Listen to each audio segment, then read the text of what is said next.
Bonjour à tous et bienvenue dans cette nouvelle vidéo. Aujourd'hui, nous allons parler de l'homme pervers narcissique et de sa mère en rapport avec sa victime.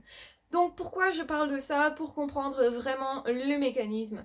C'est important de le comprendre parce que j'ai pas vraiment trouvé de vidéo qui parle de ça, donc je voulais vous apporter l'information et c'est assez simple à comprendre et c'est essentiel aussi parce que souvent on pense quand je suis en lien avec un pervers narcissique, ben cette personne-là, cet homme-là, ici on a pris un homme, hein, cet homme-là me reproche quelque chose que j'ai forcément fait, donc qui donc fait partie vraiment de moi, ce sont des erreurs que j'ai faites, je cherche chez moi l'erreur que j'aurais commise ou le comportement que j'aurais qui ne fonctionne pas, la chose que je devrais changer, peut-être aussi ma personnalité, peut-être pas comme ça devrait. Et peut-être qu'à la base de ça, s'il y a une recherche, c'est parce que je pense que je suis peut-être pas suffisante pour être aimée comme ça. Donc il y a un manque de confiance en soi, une faille narcissique, peut-être parce que j'ai pas été valorisée beaucoup enfant, que j'avais moi-même un parent très manipulateur, très machiavélique, très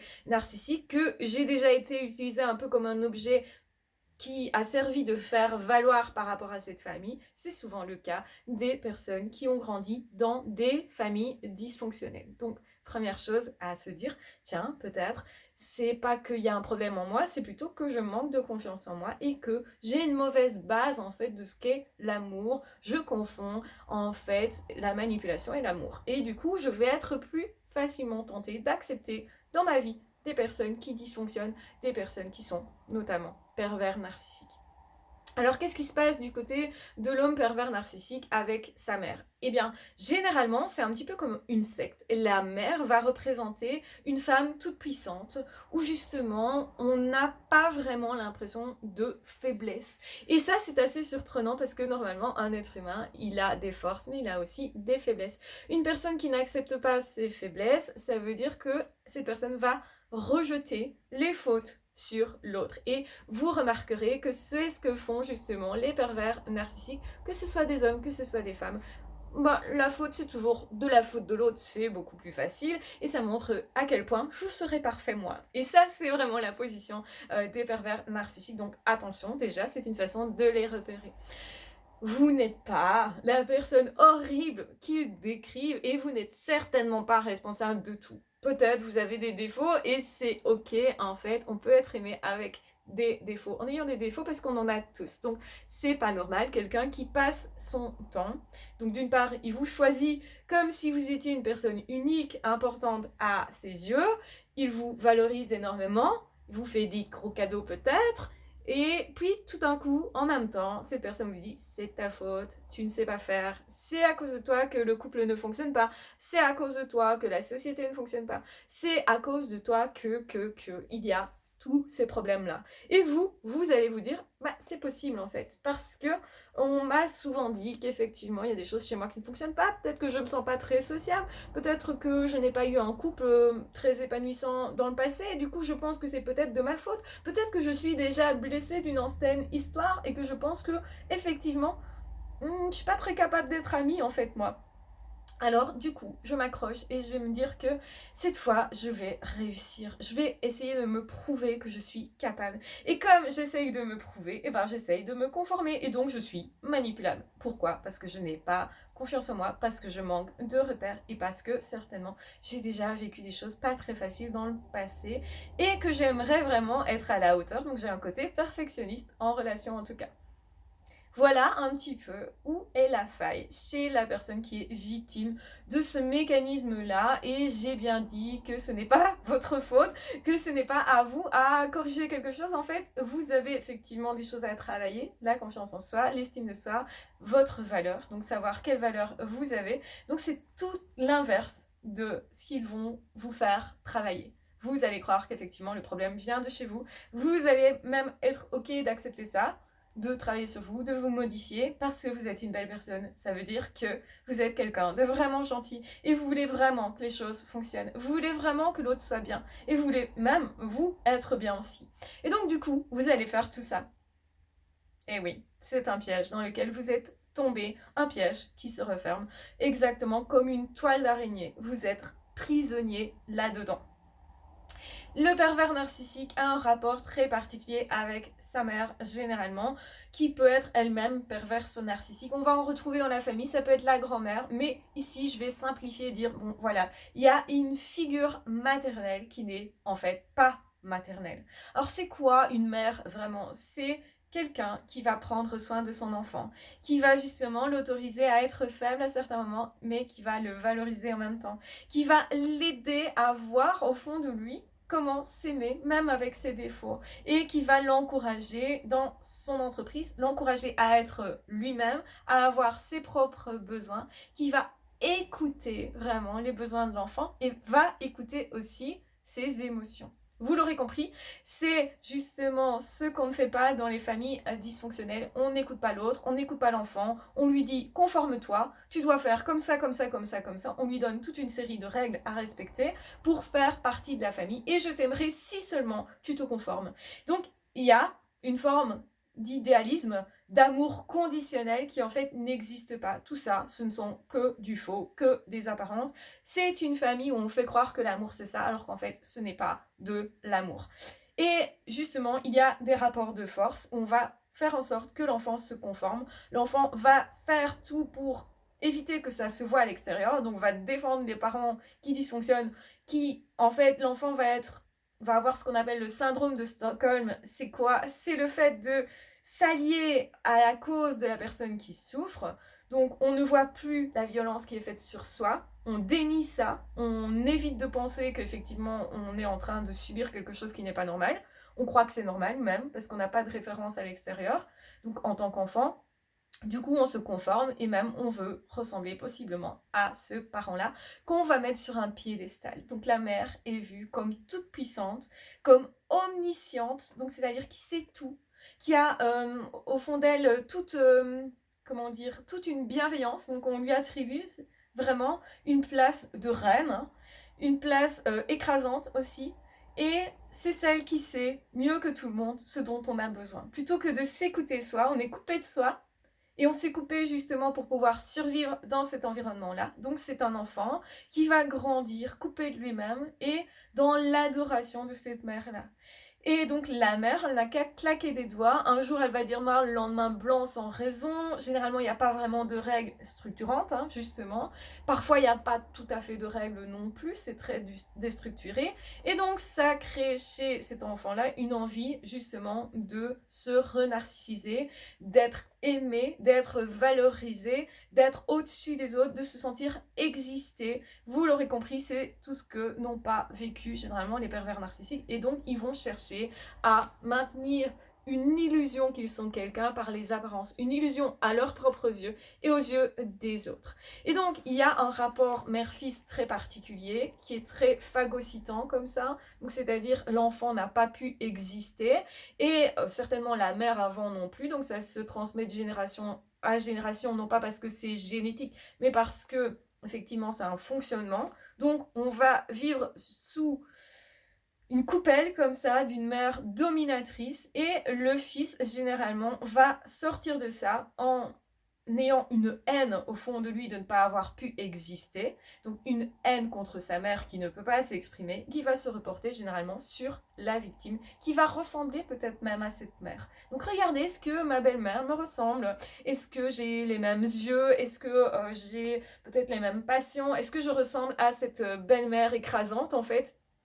Et vous allez peut-être voir des grosses similitudes auxquelles vous n'aviez jamais pensé. C'est simplement parce que inconsciemment, le fils va reprendre donc justement une mère symbolique sur laquelle il va se venger. Il va se venger de tout ce qui a été subi, puisque évidemment que quand on est face à des troubles de personnalité tels que cela, il y a eu des dysfonctions graves dans l'enfance et dans le relationnel. Donc ça veut dire que c'est un être qui n'a pas pu se construire normalement, donc qui est d'abord victime, mais qui va choisir, au lieu de se réparer, au lieu de chercher vraiment à faire tout un parcours psychologique, hein, comme le ferait un enfant résilient, puisque tous les enfants de pervers narcissiques ne deviennent pas pervers narcissiques, certains arrivent à être sains, mais peuvent passer par une phase manipulatrice avant de choisir autre chose, hein, ça c'est possible aussi. Eh bien cet enfant-là va valoriser tellement la mère qu'il va se dire je veux devenir comme ça, je veux moi être écrasant parce que je ne veux plus être écrasé. Et il ne pense qu'il n'y a que ces deux positions. Donc la relation d'égal à égal pour eux n'existe pas, n'est que du faux. D'ailleurs, il va se moquer de l'amour et des éventuels sentiments de la victime et il va porter toute sa haine et tout son désespoir, tout son mal-être sur la personne qui est victime. Et c'est pour ça qu'ils vont toujours vous dire c'est de ta faute. Tu es en faute tout le temps. Quoi que tu fasses, tu es en réalité en faute. Donc voilà comment ce mécanisme se met en place et pourquoi en fait vous recevez autant de haine. Parce qu'il y a une réponse qui est recherchée par la plupart des victimes. Pourquoi moi et pourquoi autant de haine et de colère? Pourquoi autant de méchanceté, de machiavélisme? Pourquoi me faire souffrir autant alors qu'en fait moi à la base je suis pas comme ça. Je suis une personne qui essaye de réparer justement. Eh bien oui, ces personnes pour justement essayer de se soulager vont vous faire souffrir parce que ça leur renvoie le fait qu'ils sont puissants, qu'ils comptent, qu'ils ont une existence, donc ils vont essayer de faire souffrir l'autre pour ne pas ressentir leur propre souffrance, pour pouvoir s'en couper et pour pouvoir du coup vous la donner et se dire ok moi je me décharge de ça, les émotions j'aime pas donc c'est toi qui vas les porter, tu vas être le réceptacle de toute ma colère, de toute ma haine et de tout ce qui ne va pas dans ma vie et du coup tu vas me soulager et au début ça fonctionne parce que vous êtes valorisant pour la personne, peut-être même vous le renarcissisez, oh qu'est-ce que tu es beau, qu'est-ce que tu es fort, qu'est-ce que tu es intelligent, qu'est-ce que tu es apte en fait et du coup je te reconnais comme étant apte parce que je veux absolument te garder dans ma vie, je fais en sorte de faire tout ce que tu me dis tellement tu es important pour moi. Donc c'est très narcissisant. Ça veut dire que ça valorise beaucoup cette personne en fait et c'est ce que recherche cette personne. Sauf que ça, ce n'est pas de l'amour, c'est de la manipulation. C'est en fait machiavélique et tôt ou tard, la personne va se rendre compte que ce ne sera pas réparateur, pas suffisant, parce que ça ne remplacera jamais l'amour qu'on a pour soi-même. Quand on n'est pas capable de s'aimer, on n'est pas capable d'aimer vraiment les autres, et c'est pas en faisant souffrir les autres que on va atteindre l'amour, pas du tout. Donc, autrement dit, ces personnes-là se perdent continuellement là-dedans et vont répéter constamment, toujours la même chose. Donc, quelque part, ils sont déjà damnés du mal qu'ils vous ont fait. Alors, évidemment que je vous encourage à vous libérer de l'emprise, évidemment que quand vous comprenez le mécanisme, vous allez en conclure que bah oui, c'est pas de votre faute si vous recevez autant de haine et ce n'est en rien juste. Et donc c'est pour ça que vous allez ressentir peut-être beaucoup de colère, que en vous libérant, vous serez surpris, vous aurez de la colère contre vous en vous disant mince, pourquoi j'ai pas réagi plus tôt, mais parce que vous êtes sous emprise, parce que ce sont des mécanismes de manipulation, parce que on vous a dit tout et son contraire, donc forcément vous n'avez plus su réfléchir, vous avez perdu vos facultés, vous êtes en fait retourné dans un état enfantin, mais dans ce que vous aviez de plus blessé, de plus traumatisé, et c'est parce que vous avez eu des blessures dans l'enfance, justement, que ces personnes ont pu jouer avec vous. Donc évidemment que le mécanisme est assez autonome. À partir du moment où on vous souffle le chaud, le froid constamment, qu'on ne vous laisse jamais tranquille, on va perturber vos émotions, ce qui va faire que vous allez justement avoir de moins en moins de défense et de capacité de raisonnement. Donc vous n'êtes pas responsable du fait que vous êtes resté si longtemps. À certains moments, certains vont me dire même, je savais que c'était pas bon, mais je continuais quand même. C'était plus fort que moi. Bah oui, parce qu'en fait, ça ressemble tellement à ce que vous avez connu enfant que ça vous est familier et que, en fait, ce que vous cherchez, c'est à être reconnu là où vous n'avez pas été reconnu enfant. Donc, en réalité, vous cherchiez à réparer quelque chose de l'enfance et vous n'aimiez pas cette personne-là. Oui, ça mobilisait beaucoup d'émotions chez vous, mais ce n'était pas de l'amour. Et c'est pour ça que les victimes sont surprises de constater qu'en fait, c'était pas un homme qui les intéressait vraiment. C'est pas quelqu'un qui a vraiment une gentillesse, hein, on le sait, c'est plutôt de la méchanceté. Et une fois qu'on a compris ça et que toutes les apparences en fait se brisent, on voit vraiment la personne telle qu'elle est, c'est-à-dire finalement vide, avec un mécanisme qui est autonome et qui n'a ni queue ni tête. Donc en fait, dans lequel il n'y a pas de sens et surtout il n'y a pas d'amour. Et nous, on se dit, ben non, moi ce que je veux c'est de l'amour, attention, donc je vais sortir de ça. Et justement, on est surpris parfois d'arriver à tourner la page au niveau sentimental, en tout cas, de ne plus du tout être intéressé, on est sûr qu'on ne veut pas. Par contre, qu'on ne veut pas y retourner, qu'on n'en veut plus, mais par contre, on y pense constamment. Pourquoi? Parce qu'il y a des choses très profondes à réparer, parce que ça a été mobilisé quelque chose d'essentiel chez nous, qui nous a rappelé une blessure profonde de l'enfance, qui n'a peut-être pas été suffisamment réparée. Et c'est pour ça que j'ai créé des formations à ce niveau-là.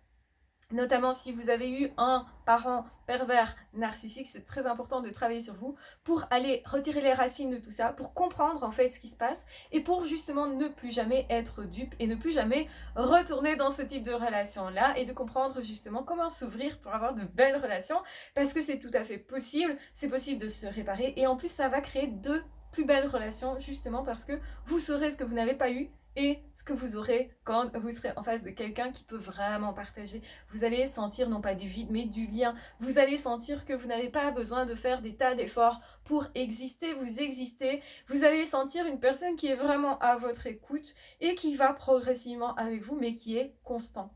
Qui est constamment là, qui n'est pas dans le chaud-froid, qui n'est pas très là à certains moments et pas du tout là à d'autres moments. Donc vous allez comprendre que tout ça, ce sont des red flags pour vous signaler que la relation est possiblement toxique. Donc, je suis en train de perdre mon autonomie, attention, c'est toxique.